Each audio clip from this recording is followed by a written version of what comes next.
boys. Got this thing in the crib.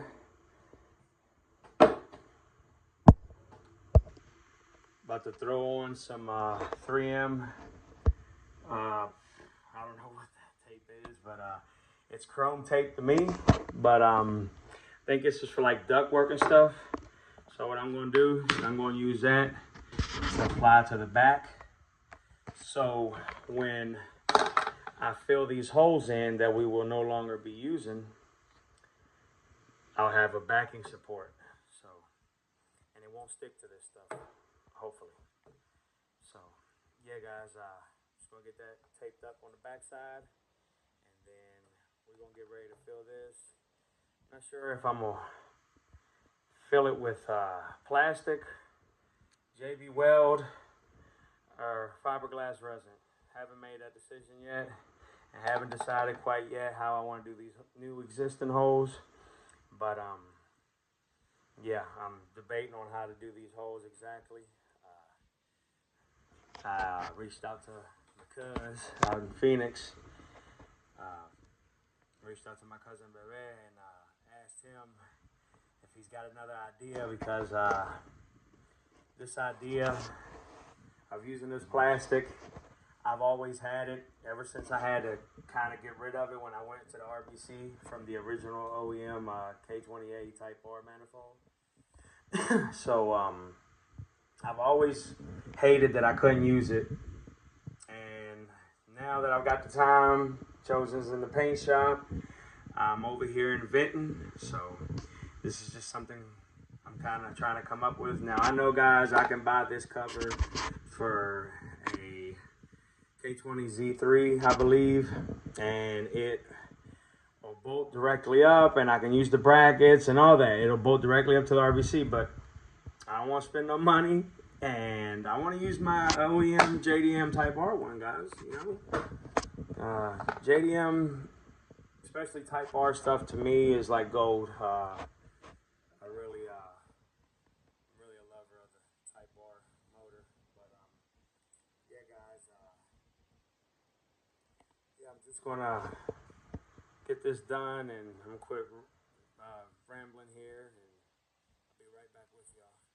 But actually, before I put y'all down, what I was saying about my cuz was he gave me the idea to actually cut out the little inserts, or you know, the little countersunk insert that went in here, which was an excellent idea, and I was going to use them here. And I still might do that, but I'm not 100% sure if that's the route I want to take, because as y'all can see how that lip is beveled. Yeah, I don't know what I'm going to have to do for that. Maybe I can just drill them and then fill them with resin, and then go in with a Dremel grinding stone and just shape them out. That's what I might do, but let me quit rambling here and get this backside tape. That's what we're looking like. I'm not sure if y'all could tell, but it's pretty leveled. I just poured it into the holes, paused, and went around the perimeter until I have something to some material that I can take away and fade it out. All right, as y'all can see, the resin filled the holes, hard as a rock.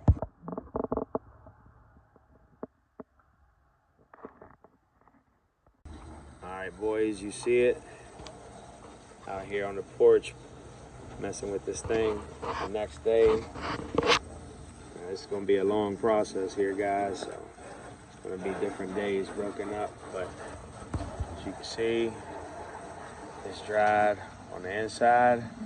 So now I'm gonna glue my little insert spacers here that used to be here.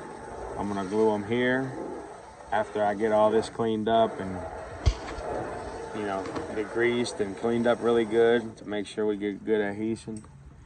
But after I get it all cleaned up, I'll glue my little spacers here. And once they're glued and they're good and they're not going to come out, and the adhesive works.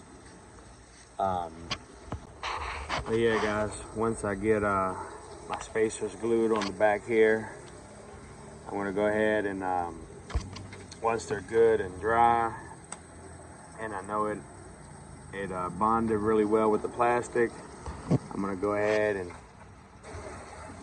put a layer of fiberglass resin back here, and I'm gonna also put a layer behind here to help, you know, with the bonding.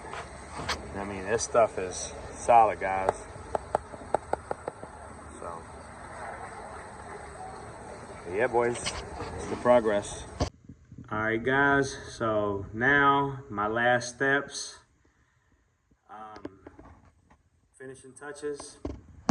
I'm gonna take this fiberglass resin right here, and I'm just gonna mix it up with some hardener in this little cup and with this spoon.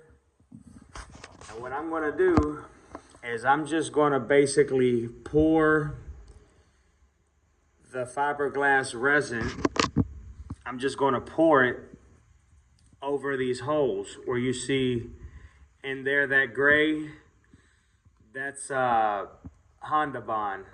I just filled it in. That's good and dry and hard, pause.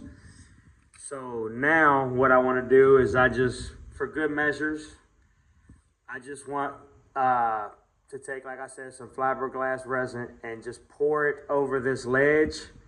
That's why I got the bag underneath. Not that the tarp matters because it's old and disgusting, but we'll be changing that soon, by the way. But yeah, just don't want the fiberglass resin to leak all the way through to the tarp and make an even bigger mess. So I got the bag basically as a liner underneath to catch the resin, because I'm basically going to just mix it into this little cup, like I said, and then I'm just going to scoop a little. I'll probably do like an ounce, and each ounce gets 10 drops, guys. I'm not a professional, but that's from the instructions I've read.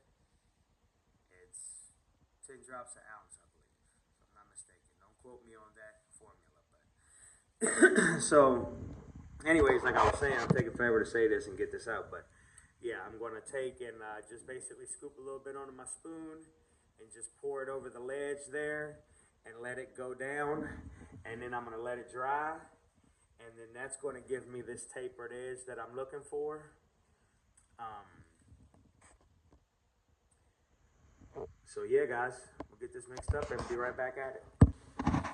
All right, guys, as you can see, I got it poured on there. I believe it's going to give me what I'm looking for.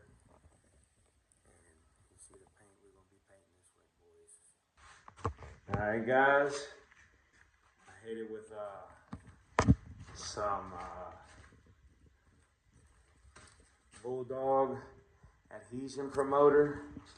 I've used this stuff in the past. I didn't have the best experience with it, but hey, I had some leftover that still come out, so I hope that it does better than not having any at all. So yeah, guys, hit it with the first coat of that.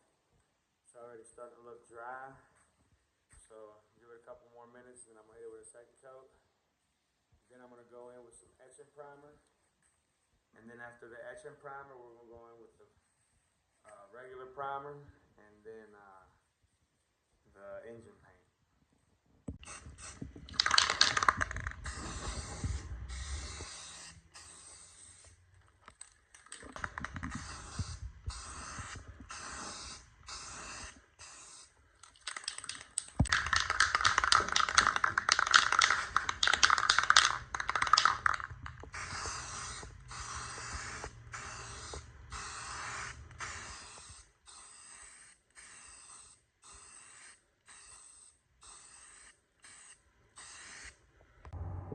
Check it out, boys.